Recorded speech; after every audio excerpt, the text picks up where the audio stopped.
Question for you, Victor. What's that, Amanda? What's with backpack? Well, it's time to go back to school this week, isn't it? That's right. And I'm ready to go back to school. Or I'm really ready to send my kids back to school. That's true. Well, that means September. That means new month, new theme. What is it in elementary? Well, for elementary bridge families, it's ready to launch, which is really focusing on taking initiative, which I think is going to be really cool, especially as you start a new school year and maybe we're a little bit shyer about where we fit in and what's kind of going on. And so for you guys and kids and families there at home, this is a great opportunity just to kind of talk about those things. What about in early childhood? It is Toy Box. I have my box of toys, because who doesn't love a good car?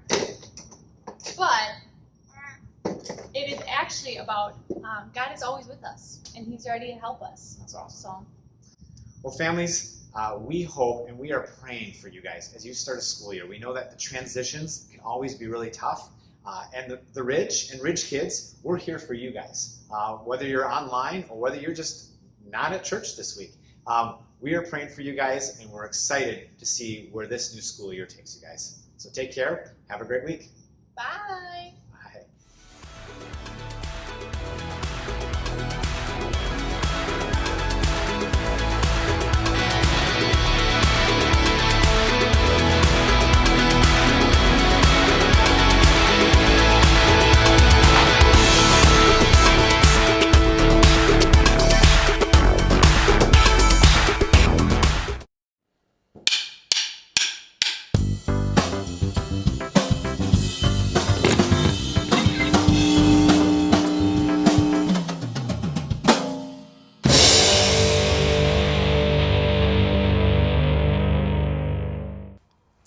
How good are your eyes? Better. But that's not actually what I mean. I'm talking about what you pay attention to as you go through your day. Do you see that candy wrapper on the sidewalk? The dishwasher that needs to be unloaded?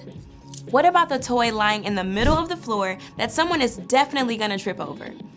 Do your eyes pay attention to the kid playing alone on the playground? Or your older neighbor trying to wheel her trash bin up the driveway? All around you, there are things that need to be done, just waiting for someone to step up. And that someone can be you. When you see that piece of trash, toss it in the can. Take that silverware and slide it in the drawer. Pick up that toy and put it away. Invite that kid to join your kickball team. And offer to help your neighbor get her rolling bin back to the house. When you see a need and you make a move to take care of it, that's initiative. It's a great way to show love to the people around you. When you see what needs to be done and do it, others can see God at work in you. That's why initiative is an amazing way to worship God with your life. Because worship is about more than just singing loud, it's all about living loud.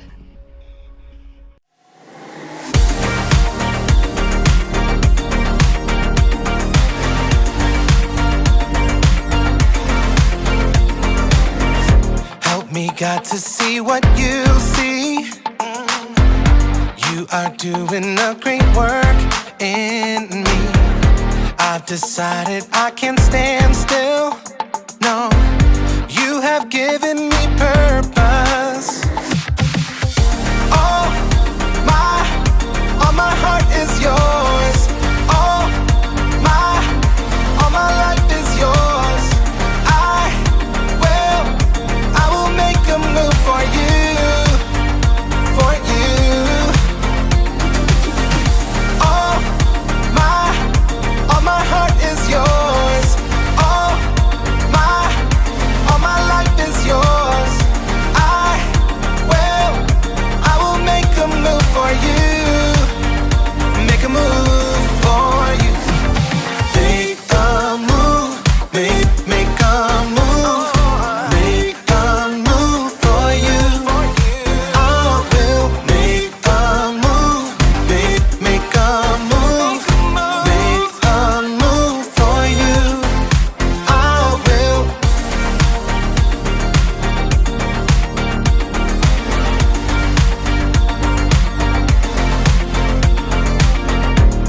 take up the call to serve you.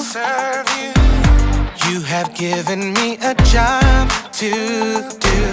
I wanna love the world just like you, yeah. You have given me purpose. All my heart is yours. All my life is yours. I will make a move for you, for you. All my heart is yours. All my life is yours. I will make a move for you. Make a move for you. Make a move, make a move, make a move for you. I will make a move, make a move, make a move for you. I will.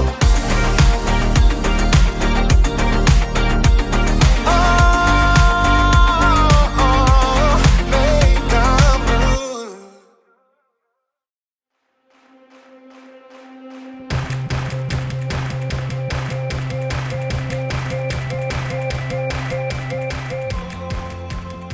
Hello, people of Earth! It's me! Jacob! Oh, there it is. That's how I... Nope, that's not it, Jacob. Okay. Okay. Nope, it's back on again. Okay. And I am ready for launch. I mean, not really. I don't actually have a rocket or anything. But I am ready for initiative. Initiative is seeing what needs to be done and doing it. Astronauts are really great at showing initiative. When they see what needs to be done, they don't just ignore it. They do something about it. They even have this thing they do before every launch. It's called a status check. And it works like this. Rocket fuel, check. Oh. Rocket fuel is a go. Red switchy thing, check. Red switchy thing. Red switchy thing is a go. Power thrusters, check. Power thrusters. Power thrusters are a gross. I can't check the power thrusters because somebody left a dirty sock here. Well, can you move the dirty sock? I mean, I could, yes, but it's not mine. I didn't leave it here. And so I don't think it's my job to move the sock. I suggest that we halt the launch until whoever left his sock here comes and gets it themselves. Copy that. Holding launch for a dirty sock. Good. Roger that. I wonder how long I'm gonna have to wait for someone to come get this sock. Probably gonna be here for a while. You know what? Today's story is about a guy who saw something that needed to be done, and he did something about it, even though it wasn't his responsibility. Sounds like a great guy. Will somebody come get this sock? It smells. Some people, am I right? Ugh. The Bible. It's 66 books of history, stories, letters, and poetry that fit together to form God's one big story. The epic adventure of how He created us and loves us so much that He made a way to rescue us. As we travel through the Bible, from Genesis to Revelation, we discover people who met God and found their lives changed forever. Now, for an amazing story. Inspired by the book of Nehemiah, chapters 1 and 2. Over and over, the Israelites promised to be faithful to God. But over and over again, they turned away from Him. At last, God allowed enemy armies to take His people captive and carry them off to Babylon, nearly 1,000 miles away. After 70 years, God allowed some of His people to return to Jerusalem and rebuild the temple. But back in Babylon, now part of Persia, the rest of the Jews had made lives for themselves. In fact, a Jew named Nehemiah had become quite important. Greetings. I am cupbearer to the king. A cupbearer was like a bodyguard. who checked to make sure that no one poisoned the king's food or drink. Nehemiah was likely a trusted advisor. Your Majesty, may I suggest the date pudding? But though it was nearly 150 years since the Israelites had left Jerusalem, Nehemiah's heart was still in his homeland. When his brother Hanani returned from his trip to Judah, Nehemiah had a chance for some news. Brother, how are the people left in Jerusalem? Some are still alive, but they're having a hard time. Oh no. The wall of Jerusalem is broken down. The gates have been burned with fire. People are ashamed. That's terrible. A city without walls could never prosper. The people would always live in fear of being attacked. I'm sorry to bring such bad news. No, I'm glad you told me. Dismayed, Nehemiah sat down and wept. He couldn't even eat for several days. Instead, he poured his heart out to God. Lord, you are a great and wonderful God. See how your people are suffering. Please listen to me. I'm praying for the people of Israel. We Israelites have committed sins against you. We haven't obeyed the commands you gave to Moses. Nehemiah reminded God of the promise he made to his people. You said, if you people are not faithful, I will scatter you among the nations. But if you return to me, I will bring you back. Lord, please pay careful attention to my prayer. Give me success when I bring my request to King Artaxerxes. For 4 whole months, Nehemiah prayed daily to God. He knew before taking action, he needed to listen and prepare. At last, he was ready. Your Majesty. Anyone who came before the king was supposed to appear happy. But for the first time, Nehemiah allowed his true feelings to show. Oh, why are you looking so sad? May you live forever? Why shouldn't I look sad? The city of my people has been destroyed, and fire has burned up its gates. The king could have been annoyed and ordered Nehemiah to be punished. But God moved his heart. Well, what do you want? Nehemiah prayed silently for the right words. Send me to Judah. Let me go to the city of Jerusalem. I want to rebuild it. The king frowned and glanced over at the queen. At last he said, How long will your journey take? When will you get back? Precisely as many moons as are required. Fair enough. Dismissed. Nehemiah turned to leave, but he knew there was more he needed for the job. If it pleases you, may I take some letters with me? I want to give them to the governors west of the Euphrates River. Then they'll help me to travel safely. Done. Oh, and a letter to the caretaker of the royal park? So he'll give me logs for the wall and gates and a house? What next? A whole escort of army officers and horsemen? That would be fantastic. Fine.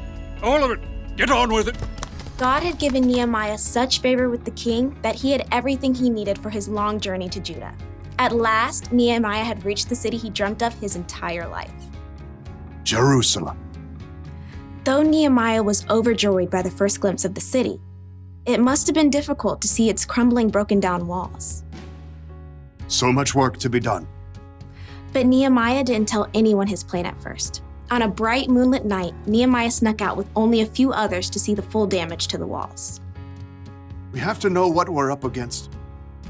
Nehemiah traveled by donkey. With a few trusted friends, they left the city through the broken valley gate. Let's head toward the Jackal Well. At last, Nehemiah got a clear picture of the devastation. Jagged piles of rock lay everywhere. The gates were gone with scorched, gaping holes in their place. It's such a big job. Only God can do this. Nehemiah circled what was left of the wall, heading up the Kidron Valley and at last returning through the valley gate. The next morning, he called together the priests and nobles and officials. You know, I've come to visit my people in Jerusalem, but that's not the only reason I'm here. Nehemiah gestured to the jagged remains of the wall, visible from where they stood. You can see the trouble we're in. Jerusalem has been destroyed. Fire has burned up its gates. Tell us something new. Come on. Let's rebuild the wall of Jerusalem. Then people won't be ashamed anymore. Well, I mean, that's something to consider if you think about it. Our grandparents tried that years ago. But God has been helping me. He gave me favor with the king. He'll help us complete the work. So who's in? Well, me. I'm in. Me too. Let's start rebuilding! God moved the hearts of the people to help Nehemiah, and together they began the gigantic job of repairing the walls and gates of Jerusalem.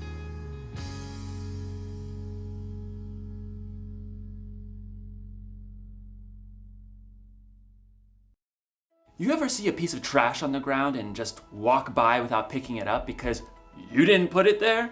Or maybe someone didn't clean up after themselves when dinner was over?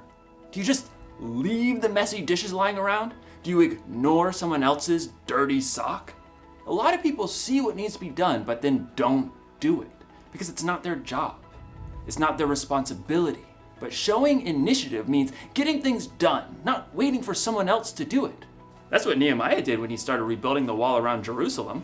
It's what Jesus did too. When he saw a need, he did something about it. He healed people who needed healing. He taught people who needed to learn. And Jesus took care of our greatest need when he died on the cross for our sins. So, if you want to show initiative, don't just see what needs to be done, do something about it. Do a status check. Do you see any dirty dishes? Dirty dishes. Oh! Dirty dishes. Cleared away. Check. Do you see any trash? Water bottle? Recycled. Check. Do you see a dirty sock? Dirty socks cleared away, even though it's not my job. Check. Here's the one thing to remember today. Don't wait for someone else to do what needs to be done. Initiative takes a lot of work for sure, but it's worth it. It helps you, it helps other people, and it helps the world. And maybe, just maybe, it can help the universe.